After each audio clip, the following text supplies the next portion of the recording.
Bom dia, gente. Hoje iniciamos nossa aula remota online, aula 1 de histologia, continuação da aula que iniciamos ainda agora há pouco, tá? Com a apresentação e a proposta de roteiro de atividades.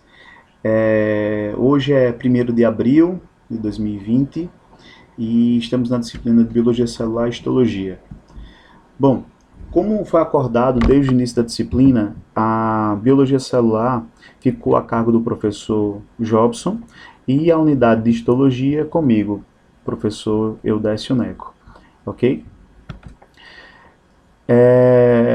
Uma rápida apresentação.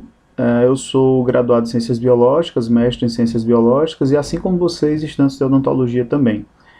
Sou ilustrador científico, gosto de desenhar e estou por aí, né? Junto com vocês nessa batalha.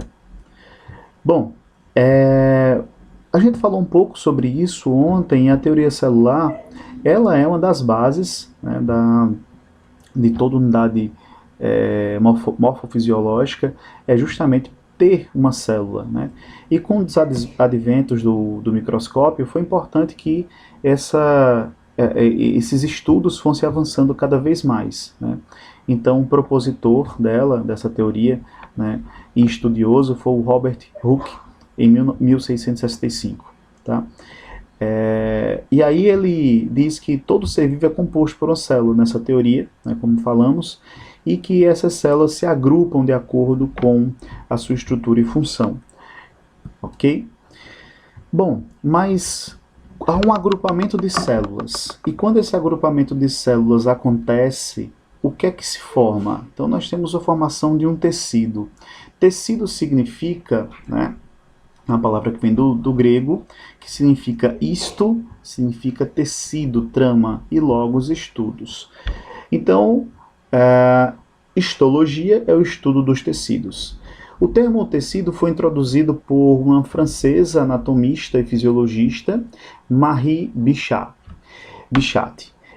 Mais para frente vocês vão ver esse termo novamente, com por exemplo, a cirurgia de bichectomia. Essa cirurgia de bichectomia leva o nome, né, justamente em decorrência dessa pesquisadora anatomista francesa, né? E ela fez uma comparação dessas tramas com os fios de tecidos de um pano, né? Então, como esses fios estão entrelaçados, ela acabou usando esse termo de tecido. Então, realmente, de fato, o nome tecido vem de trama de tecido de pano, ok? Então, sem o uso do microscópio, a Bichat, ela examinou mais de 600 corpos e identificou 21 tecidos formadores de órgão no corpo humano. Imagina aí, a gente tem que aprender hoje 21 tecidos. Mas graças ao bom pai, nós não temos esse problema para enfrentar, porque hoje os tecidos são agrupados atualmente em 4 tipos. A gente falou ainda agora há pouco, que é o tecido epitelial, conjuntivo, nervoso e muscular. E esses tecidos são agrupados conforme sua função similares, né? Então, a função que desempenham no corpo. E aí entramos no tecido epitelial. Agora a gente vai ter um pouquinho mais de atenção para esse tecido epitelial, tá certo? Eu espero que vocês continuem nessa aula comigo e tenham bastante paciência, porque o tecido epitelial ele deve ser dado uma grande atenção para esse tecido. Ok? Pois bem, continuação da aula, tecido epitelial. Então a gente está continuando a aula 1, tecido epitelial, e nós podemos classificar o tecido epitelial, né, de acordo com a sua função de revestimento e glandular. Ou seja, ele é constituído basicamente por células que são unidas entre si, que revestem a superfície da cavidade do corpo, e ele é totalmente avascular. O que é que quer dizer isso? A é um prefixo de negação e vascular vem de vascularização. Ou seja, esse tecido ele é avascular, ele não possui vascularização. Ué, professor, e como é que esse tecido é nutrido? Então, o tecido conjuntivo, ele nutre esse tecido epitelial. ok? Por isso a importância do tecido conjuntivo ser vascularizado. Então, como principal característica do tecido epitelial é ser um tecido avascular, ok? Ele ocorre no corpo como revestimento, uma forma de camada externa de proteção e revestimento, que é justamente a nossa pele. E reveste as cavidades de vários órgãos internos, né, como o sistema cardiovascular, o sistema digestório, o sistema respiratório, e cobre outras cavidades do corpo também. Nós temos também o tecido epitelial do tipo glandular, né, que para a nossa área de interesse da odontologia, as glândulas maiores, as glândulas salivares maiores, que compõem aí a nossa face, né, e secretam saliva, amilase salivar, lisozima, que nós daremos uma atenção especial na próxima aula sobre o tecido glandular, ok? Especialmente sobre as salivas. Então a gente tem fígado, pâncreas, glândulas adrenais e outras, ok? Bom, o tecido é formado basicamente por células, né, com pouco material intercelular ou extracelular. É o que eu vim falando para vocês, é que esse material, ele, entre uma célula e outra, quase é inexistente, porque as células estão intimamente conectadas. E as fibras proteicas desse colágeno, né, já que é presente colágeno também, para que faça com que essas células sejam preenchidos os espaços entre elas, são bem unidas, tá? Então, há pouco material extracelular ou intercelular, o que faz com que essas células permaneçam bastante unidas, ok? O tecido é avascular, como falamos, é um tecido que não possui vascularização sanguínea. As células dependem do oxigênio e de nutrientes difundidos a partir de capilares, pequenos vasos sanguíneos, que vêm do tecido conjuntivo, né, adjacente, especialmente da lâmina basal, ok? Presente lá no tecido epitelial, nós temos uma lâmina basal. Nós veremos nos slides seguintes. Possui uma alta capacidade de regeneração, né? Quem já acidentalmente se cortou, percebeu que esse tecido ele é rapidamente regenerado, especialmente o tecido bucal, né? O tecido da mucosa jugal, o tecido da mucosa de revestimento da boca, ele é um tecido que possui uma regeneração muito mais rápido do que o tecido da nossa pele em si, tá? E é suporte para o tecido conjuntivo, bem como esse tecido conjuntivo gera nutrientes, né, como eu falei, para esse tecido epitelial. As células apresentam especializações de contato, né, que vocês vão precisar adentrar um pouco mais nisso, dessas características, lançando mão da biologia celular, como os desmossomos, junções gaps, junções comunicantes, e aí vai, tá? Inclusive no roteiro de hoje, do exercíciozinho que eu vou passar hoje, né, é importante que vocês atentem para isso, já que vocês tiveram aula com o professor Jobson. E além disso, eles possuem receptores sensoriais, ou seja, nós possuímos campos com neurônios em algumas áreas mais concentradas do nosso corpo, especialmente a boca, né? Então a gente tem dezenas de receptores aferentes, né, que é aqueles receptores que recebem as informações, e dezenas de receptores eferentes, aqueles que respondem ao estímulo, tá? Então os receptores aferentes e eferentes, né? Então nós possuímos, em meio a esse tecido epitelial, receptores sensoriais, que recebem estímulos do ambiente. Bom, vamos lá. Sobre a função desse tecido epitelial.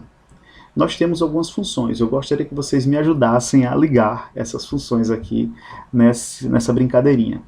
Primeiro é a função de proteção. O que é que vocês acham aí que nós temos uma função de proteção nessas figurinhas aí? Acertou quem disse a número 1. É uma função de proteção ao revestimento corporal, né? Então, quando essa barreira é rompida por um instrumento cortante, perfurante, né, ou perfuro cortante ou contundente, né, que vocês vão aprender todos esses instrumentos, né, que ocasionam lesões lá na odontologia legal, né, no terceiro período.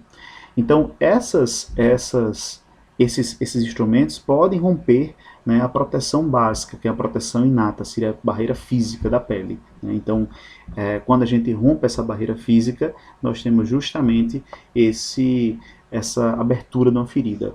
E aí, quando essa ferida sangra, nós atingimos o tecido conjuntivo, né, o tecido conjuntivo propriamente dito. Também temos a função de absorção. Onde é que nós podemos encontrar aqui a função de absorção? Hidratante Monange, da década de 1900, 1996, 1995.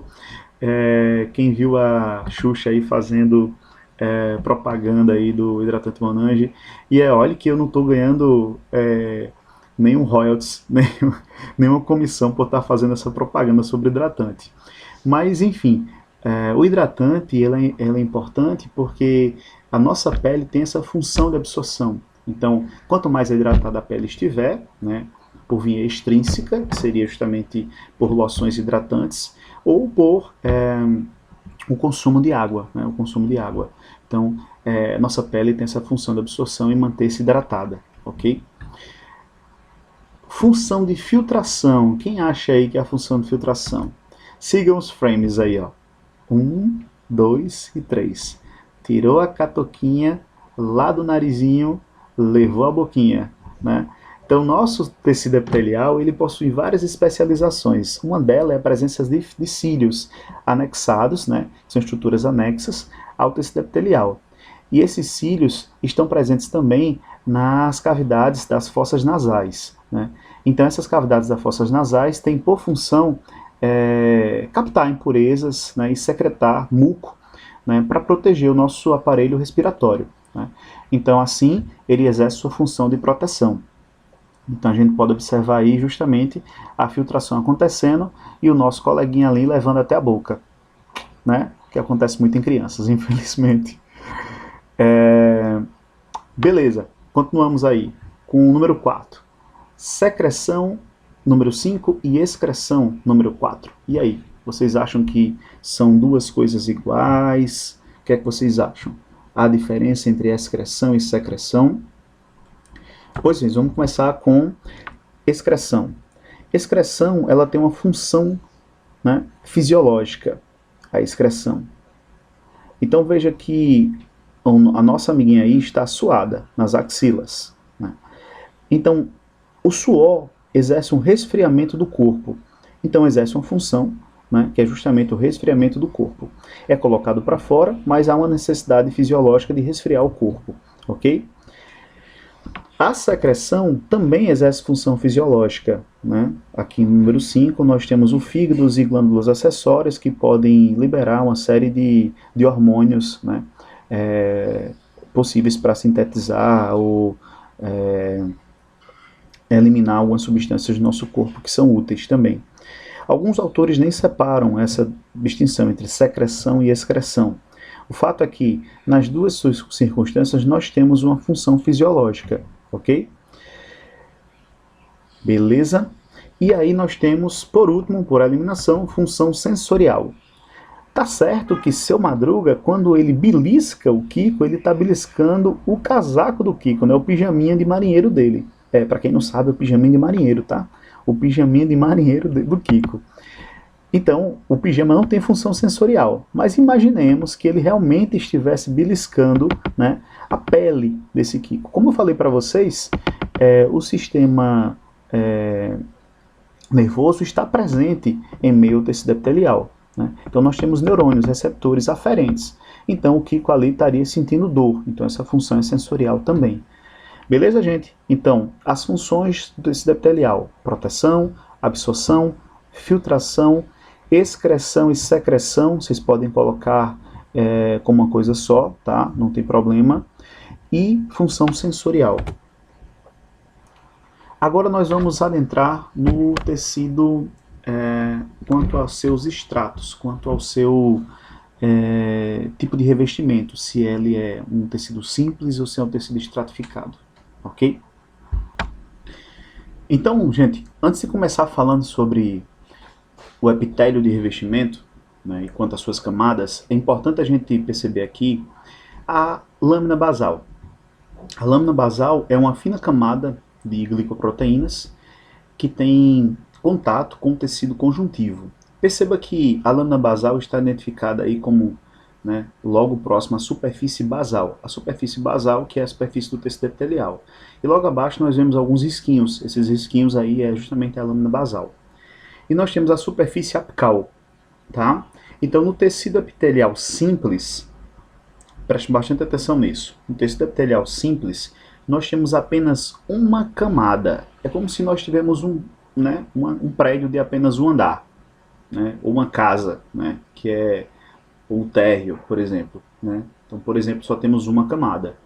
O asfalto de uma rua, né? O piso do chão da casa de vocês, só tem uma camada de cerâmica, não é?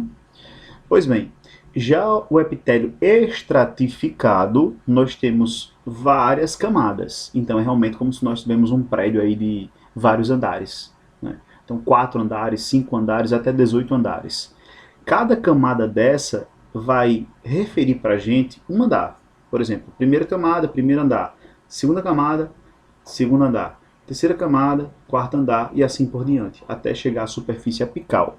Aquela superfície apical onde você observa toda a cidade lá de cima, ok? Então, esse tecido estratificado, ele é presente em regiões onde há atrito constante e precisa ser renovado. É como uma escada rolante. Um degrau não vem após o outro, um degrau não vem após o outro, tá? Então, nessa escada rolante, a parte apical ela é liberada, solta, esse tecido epitelial ele morre, né? Ele vai descamando, né, digamos assim, e vai morrendo, né? E aí vai sendo substituído pela camada adjacente, pela camada seguinte, e assim por diante, como escada rolante. A gente vai no shopping, vai subindo na escada rolante, então essas camadas vão sendo sobrepostas e vão sendo substituídas constantemente, né?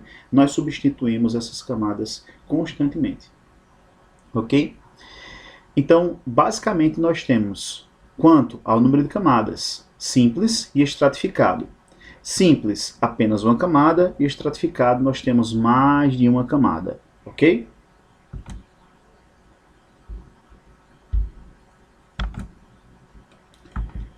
Beleza? Então nós temos como a parte externa da pele sendo denominada de epiderme. Epi é tudo aquilo que está acima, derme vem de pele, tá? E suas funções principais, né, que constituem essas células que constituem o tecido epitelial de revestimento, é revestir e proteger externamente o corpo contra lesões, radiações, substâncias nocivas e penetrações de bactérias e parasitos, né? Então, é um ingrediente aí que nós possuímos para a nossa resposta imune inata, que vocês vão ver lá na imunologia, né, no P2. Então, faz parte da nossa barreira física inata. A gente já nasce com esse tecido epitelial. E o epitélio de revestimento, ele pode ser classificado de acordo com formato e disposição. Então, além do número de camadas, né, que nós vimos que é simples e estratificado, nós temos o formato e disposição para a classificação desse epitélio. Vamos prestar bastante atenção nesse tópico, ok? Então, epitélio pavimentoso ou plano, ele apresenta células achatadas. É como um asfalto, é como uma rodovia. Ela é plana, ela é achatada, tá? É como o piso, a cerâmica da sua casa. Olhe para a cerâmica da sua casa e perceba que ela é plana, achatada, ok? Assim nós podemos perceber que o revestimento dos pulmões, né, apresentam esse tipo de epitélio, como por exemplo na pleura. A gente vai ver mais à frente onde é que esses epitélios podem estar presentes, ok? Então aqui conta o formato das células. O epitélio cúbico ou cuboide. Gente, toda vez que a gente procurar na lâmina histológica um epitélio cúbico, não vai estar lá quadradinho, bonitinho, o cúbicozinho assim, sabe que nem um quadradinho, bonitinho? Vai ser cuboide. E o oide, esse sufixo oide, é algo que se assemelha a um cubo. Então, algo que se assemelha ao que está sendo proposto, né? O oide é algo assim, se assemelha àquilo, entendeu? Então, o epitélio cuboide, que eu prefiro chamar de cuboide, ele possui células cúbicas, ou aparentemente cúbicas, Como principal exemplo, o epitélio dos ovários. Ok?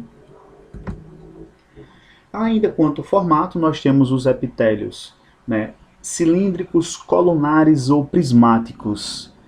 Da mesma forma que você está na sua casa agora, observando o chão e pensando ainda, nossa, o chão é epitélio pavimentoso, uau, que legal, epitélio plano, né?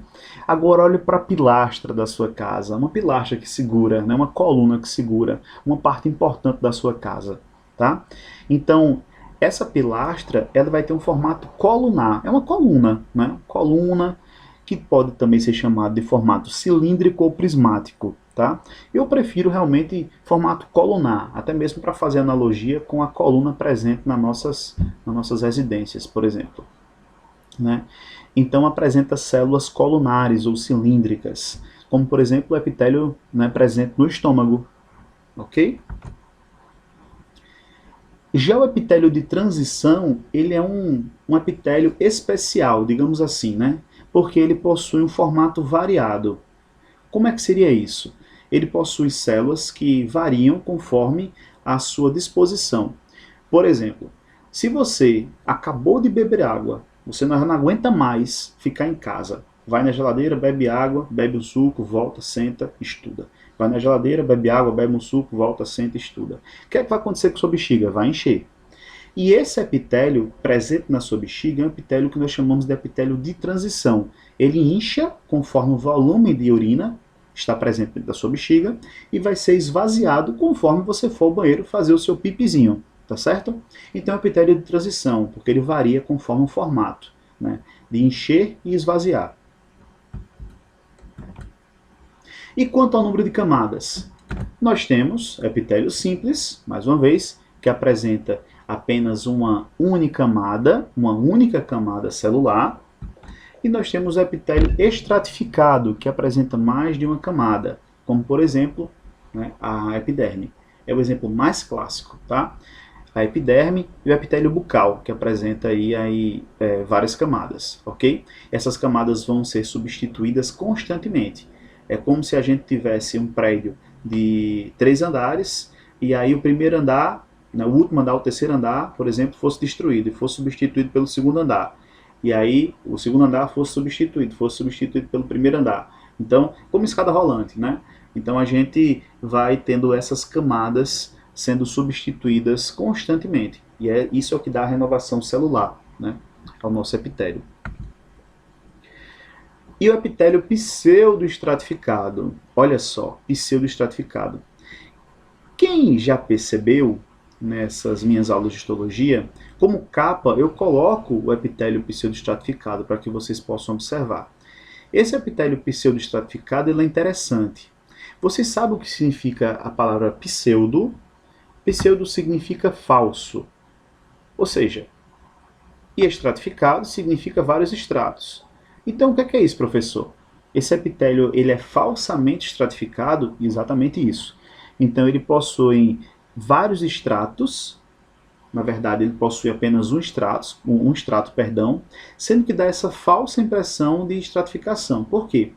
Porque ele possui apenas uma camada de células de tamanhos variados, dando um aspecto epitélio de estratificação. Ou seja, vamos lá.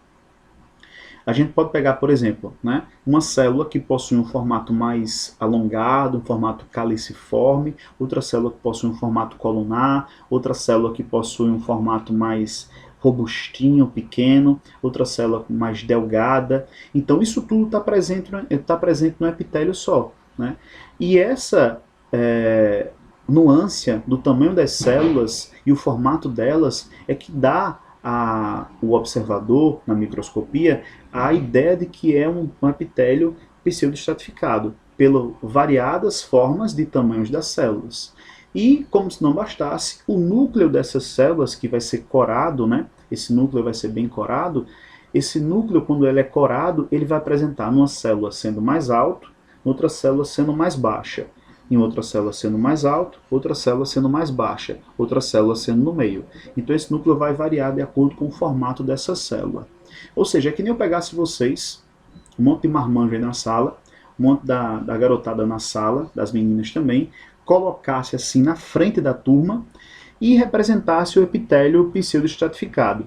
Por quê? Porque cada um de vocês vai ter tamanhos diferentes e formatos de corpos diferentes também, né?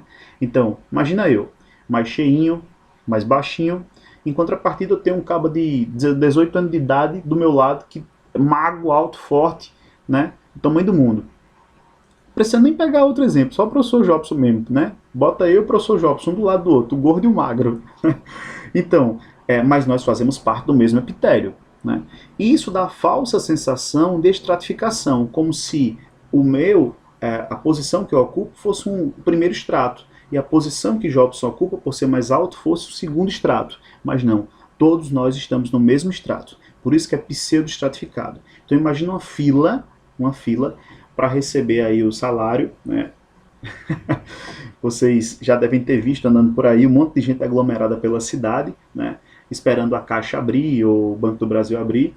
E aí você vê aquele monte de gente com alturas diferentes, com formatos de corpos diferentes, e você fala, eita caramba, aquele epitélio pseudo-estratificado que o professor falou, né? Mas se fosse um epitélio simples, todos teriam que ter a mesma altura, todos teriam que ser clones um dos outros, mesmo formato de células. Mais ou menos isso, entendeu, gente? Então, o pseudoestratificado, ele apresenta formas e tamanhos diferentes. E, consequentemente, o núcleo dessa célula vai variar de acordo com o formato e tamanho dessas células também. Então, bisuzão, bate o print, né? Então, nós temos aí o formato das células. Nós podemos ter pavimentoso. Pavimentoso é o que, gente? Lembra de pavimento, rodovia, plano. Lembra do chão da casa. Tá? A cerâmica é plana, pavimentosa. Cúbico ou cuboide, né, que se assemelha a um cubo, se assemelha ao puff lá na tua casa, onde você senta, né, tem um formato cuboide, principalmente se um gordo sentar e acabar deformando, aí pronto, é que vai ser cuboide mesmo, né? O gordo, por exemplo, sou eu, né? Tá certo, gente? Não estou fazendo gordofobia aqui, não. O epitélio cilíndrico ou colunar, que seria a coluna da tua casa, então ele é alongado, tá? Esse cilíndrico ou colunar, eu prefiro colunar. E o epitélio de transição, que vai apresentar esse formato entre encher e esvaziar, ou seja, ele apresenta um formato transitório entre ir, né, e vir, ir e vir, ou seja, ele enche, tornando as células mais alongadas, mais delgadas, e depois volta ao seu estado normal, tornando as células mais, né, cheinhas e menos alongadas. E quanto ao número de camadas, nós temos simples, estratificado, e aí, tcharam, pseudo-estratificado. Eu espero que vocês tenham entendido esse pseudo-estratificado, porque é a confusão de muitas pessoas. Desculpa. Então, onde é que nós podemos encontrar esses epitélios, né? Então, nós temos o epitélio pseudo-estratificado na mucosa, principalmente no aparelho respiratório, né? Então, nós temos aí na traqueia, por exemplo, né? Na mucosa nasal. Então, percebam que as células e o núcleo delas variam de acordo com a posição e os formatos dessas células, dando essa falsa impressão pela linha onde os núcleos estão e o formato de algumas células menores que possuem mais de um estrato. E uma dica extremamente importante, aqui só entre nós, viu? A maioria do epitélio pseudoestratificado, ou seja, a grande parte do epitélio pseudoestratificado, vai vir acompanhado de cílios, tá? Porque eles estão em partes que necessitam da filtragem de partículas sólidas e muco, tá? Então, o epitélio pseudoestratificado geralmente vem com cílios, ok? Nós temos o epitélio pavimentoso, né, revestindo aí o esôfago, revestindo também a nossa pele, revestindo a nossa mucosa bucal, tá? E estratificado, ou seja, com várias camadas, ok? Primeiro andar, segundo andar, terceiro andar, quarto andar. Beleza? Nós temos o epitélio cúbico, tá?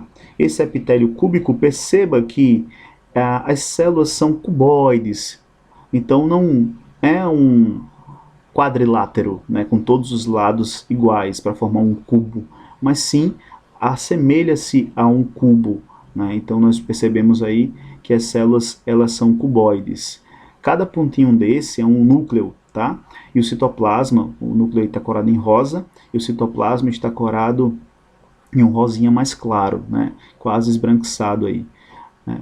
Então, cada cúbico desse, ele apresenta justamente o epitélio cuboide, simples, só tem um extrato, é simples. Ele pode estar presente nos túbulos renais, ok? Já temos o epitélio pavimentoso, né, que reveste o pulmão. Ele é simples, tá? Então é só composto por apenas uma camada. E perceba como ele é pavimentoso, perceba como as células estão bem justapostas, perceba como as células estão bem unidas e todas acompanham uma linha só, né? Um plano só, ok? Então epitélio pavimentoso simples, reveste pulmão. Aí nós temos a uretra, né? A uretra, a bexiga, como por exemplo, um epitélio prismático estratificado. Olha só que interessante. Nós temos aqui dois tipos de epitélio. Um prismático, né, que é justamente com aquelas células colunares, ok? E estratificado. Nós temos uma camada estratificada embaixo e outra camada estratificada em cima, primeiro andar e segundo andar, ok? Isso é um tipo de epitélio especial. A bexiga, especialmente, vai apresentar um epitélio de transição, como eu falei para vocês, que é um epitélio que se incha e se esvazia, né, do conteúdo líquido presente dentro dele. E o mais clássico aqui de todos, presente no estômago, é o epitélio prismático simples. Apenas uma camada, gente, reveste nosso estômago. Apenas uma camada reveste nosso estômago. E uma dica também que eu dou para vocês, assim como eu dei para o pseudoestratificado, que o pseudoestratificado lá vai apresentar cílios, aqui no epitélio prismático simples, nós temos as microvilosidades. Elas são tão micro, que nem apresentaram nesse desenho, tá? Mas essas microvilosidades são tipo como se fossem dedinhos apontando assim para cima, que vocês devem ter visto perfeitamente com o professor Jobson, essas microvilosidades. Essas microvelocidades aumentam a superfície de contato e absorção dos nutrientes, ok? Então nós temos as microvelocidades e as velocidades, ok? Então epitélio prismático ou colunar simples, presente no estômago. Então aqui, ó, mais uma vez, aqui o formato, um corte histológico, no epitélio plano, pavimentoso, presente no revestimento dos nossos pulmões, dos alvéolos pulmonares. Aqui a gente tem uma série de canudinhos. Vocês conseguem perceber que teve um corte aí histológico e conseguimos perceber vários canudos, ó. Nós temos um... É como se você... Vamos lá. É como se você tivesse... Agora não, né? Que ninguém pode sair, né? Mas é como se você estivesse na mesa de um restaurante, esperando sua Coca-Cola, seu suco ou sua cervejinha, e aí tivesse na sua frente aquele aparato onde os restaurantes colocam aqueles canudos. Aí você vai e segura um monte de canudo. Você segurou aquele monte de canudo, você agora vai olhar pelo outro lado do canudo, tá? Quando você olha pelo outro lado do canudo, você vê o quê? A luz passando por esse canudo, não é isso? Quando você coloca o canudo na frente do seu rosto e você vê o outro lado, né, você está vendo a luz passando por esse canudo. Então isso nós chamaremos de lúmen, ou luz, né, desses túbulos que serão os canudos. Então o que nós estamos vendo aí é justamente vocês segurando os canudos desses túbulos, né, esses túbulos renais. Vocês estão vendo segurando os canudos e olhando pelo outro lado, né? Então essa parte esbranquiçada que vocês estão vendo são a luz de cada canudo. E a parte que contorna essa parte esbranquiçada é justamente o epitélio. Esse epitélio ele é simples, porque vai ser composto apenas por uma camada, e ele é cuboide, ou seja, percebam que as células se aproximam, né, de um formato cúbico, ok? Então é basicamente como se vocês estivessem pegando um canudo, cada canudo daquele fosse um túbulo renal, o espaço que passa entre a luz desse canudo ou desse túbulo renal seria justamente a luz do túbulo renal. E o que reveste o canudo, justamente aquilo que reveste o canudo, é o epitélio, né, cúbico simples, que é justamente o que reveste o túbulo renal. Beleza, entenderam isso, gente? Qualquer dúvida, a gente vai estar online no chat e vai fazer uma reunião no Zoom também para poder esclarecer essas dúvidas. Aqui, simplesão, basicão, show de bola. A gente tem formatos colunares bem evidentes, né? os núcleos corados em roxo, as células, né, o citoplasma das células colunares corado em rosa, né, e a gente tem, né, um epitélio colunar ou prismático simples, ok? Presente aí no estômago. Olha só, olha a bagunça que é o epitélio pseudoestratificado. Ele tem tantas células sobrepostas umas sobre as outras, com tanta célula com tamanhos e formatos diferentes, que quando coradas, elas ficam até difíceis de ser observadas. É por isso que eu digo, a dica é, tem cílio? Se tem cílio, nesse caso, para a nossa disciplina, nós vamos admitir, né, dependendo, claro, obviamente, de onde ele foi encontrado, né, se for no trato respiratório, nós vamos admitir que é pseudoestratificado. Percebam que o formato dessas células, tem células alongadas, tem células mais gordinhas, tem células mais delgadas, tem células menores, tem um monte de núcleo corado aí embaixo, que vocês estão vendo em roxo, tá? Então é um epitélio pseudoestratificado cilíndrico e ciliado, ok? Aí nós temos aqui o epitélio estratificado pavimentoso não queratinizado. Vamos pegar aqui o epitélio da mucosa bucal. O epitélio da mucosa bucal ele pode ser queratinizado, ortoqueratinizado e paraqueratinizado. Isso aí eu vou deixar para vocês verem em patologia bucal, tá certo? Ou histologia bucal. Tá certo? Nós vamos assumir aqui que esse epitélio que nós estamos pegando não é queratinizado. Professor, mas o que é queratina? Queratina é uma estrutura que nós temos nas nossas unhas. Estou batendo a unha aqui no computador. É uma estrutura rígida, tá? Claro que as nossas unhas têm muito mais queratina do que algumas regiões da nossa boca. Regiões onde suportam a carga mastigatória, né, vão ser mais queratinizadas. Em contrapartida, outras regiões que não precisam dessa carga mastigatória tamanha, não é queratinizada, tá certo? Então o que vocês podem perceber aí é uma lâmina basal, ou membrana basal, tecido conjuntivo logo abaixo, né? Então estou indo de baixo para cima, tá, gente? O tecido conjuntivo está logo abaixo, lâmina basal que contorna, e aí nós temos a parte superior, que é justamente a estratificação. Percebam que os estratos estão sendo seguidos, ó. Primeiro extrato, segundo extrato, às vezes não dá nem para contar, tantos estratos que são vários. Né? Então nós temos o epitélio estratificado pavimentoso, ou seja, é como se você estivesse pegando a cerâmica da sua casa e botando várias cerâmicas umas sobre as outras, empilhando essas cerâmicas umas sobre as outras, tá certo?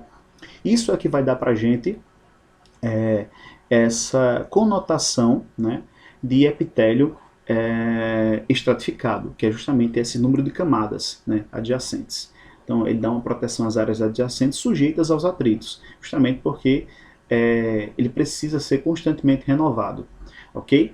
E uma proteção secundária seria justamente a queratinização, mas eu não vou entrar nesse mérito agora, sobre o que é orto e paraqueratinizado, e simplesmente queratinizado na nossa mucosa bucal. Vamos assumir aqui, nesse instante, que o epitélio estratificado pavimentoso não queratinizado está presente em algumas áreas da nossa gengiva, no nosso esôfago, na nossa cavidade oral, na vagina, ok? Então ele é não queratinizado. E aí entramos nos epitélios glandulares. Esses epitélios glandulares eu vou só dar uma abertura, né? Vamos falar rapidamente sobre eles, porque eu vou deixar para a próxima aula em si, porque a gente vai poder falar sobre as glândulas salivares maiores e algumas patologias associadas às doenças das glândulas salivares, ok? Além de doenças do epitélio, né, em si. Mas percebam, vamos lá. Fiquem comigo aqui, na primeira imagem, né? Aqui na primeira imagem nós temos tecido conjuntivo em amarelo e o tecido epitelial em rosa. Nós temos o início da formação de uma glândula, que é a proliferaçãozinha de um maciço celular ali que vem do epitélio, né? Vocês percebam que essa glândula, perdão, ela vai, na verdade, esse maciço celular vai crescendo, formando uma glândula, né? Vai se alongando, e aí pode existir duas situações possíveis, que são as glândulas exócrinas e glândulas endócrinas. Para matar a charada e ficar simples para todo mundo, toda vez que uma glândula apresentar um ducto secretor, ou seja, um ducto para o meio externo, perceba, a gente tem ali o epitélio, aí na glândula exócrina, vem um penhasco, aí volta, né, para continuidade, né? Ele perde essa solução de continuidade e volta, né? Nós temos esse ducto secretor, ou seja, ela vai estar excretando para fora da região de alguma estrutura. Pode ser para fora do corpo, como glândulas sudoríparas, como glândulas sebáceas, né? Como também pode ser para dentro do corpo, né? Então, o nosso fígado, nós apresentamos dois tipos de glândulas, tanto exócrinas como endócrinas. Ok? Então, a origem do epitélio glandular, ele é epitelial. Ele vem do epitélio, da superfície epitelial. O que acontece é justamente uma proliferação para a formação dessas glândulas. Ok? E aí, quando há a presença de ducto, nós estamos falando de glândula exócrina. Quando não há a presença de ducto, ela perdeu o contato desse ducto. E aí ela foi enovelada por capilares sanguíneos, vasos sanguíneos. Aí nós estamos falando de glândula endócrina. Esses capilares sanguíneos, eles vão ser úteis porque a partir do momento que as células glandulares vão secretando substâncias para o tecido de vascularização. Esse tecido de vascularização, que é justamente esse vasos sanguíneos, vão levando hormônios, nutrientes que são necessários para o corpo, ok? Então, bisuzão, nós temos tecido epitelial glandular sendo formado de origem epitelial e a proliferação dele, né, desse formato de glândula, pode gerar dois tipos de glândulas. Glândulas exócrinas, quando há a presença de quê? De ducto. Muito bem. E o tecido glandular endócrino, quando se perde essa comunicação do ducto e esse maciço de células secretoras da glândula são enoveladas, são amarradas, né, vamos dizer assim, por capilares sanguíneos, ok? E aí esses capilares sanguíneos vão carregar os hormônios que são secretados pelas glândulas endócrinas, hormônios e nutrientes. Gente, espero que vocês tenham aproveitado bastante a aula. Nós estaremos online, tá? Eu e o professor Jobson, para tirar as dúvidas, tanto no chat, como também estamos preparando aí uma reunião no Zoom, tá? É importante que todos entrem, é importante que todos participem, para que a gente possa tirar as dúvidas, porque nós estamos preparando um exercíciozinho para essa aula. Ok? Então, na próxima aula, nós continuaremos com a parte das patologias associadas, tá? E principalmente das glândulas exócrinas, né? Falando principalmente das glândulas exócrinas, das glândulas salivares maiores, tá? A glândula parótida, submandibular, sublingual, quais são as substâncias que elas secretam, ok? Por hora, eu agradeço a atenção e fiquem ligados que a gente está online também, tá bom? A gente também está ligado, conectado o tempo todo. Estamos distantes, né? Mas estamos próximos virtualmente. Valeu, um abraço.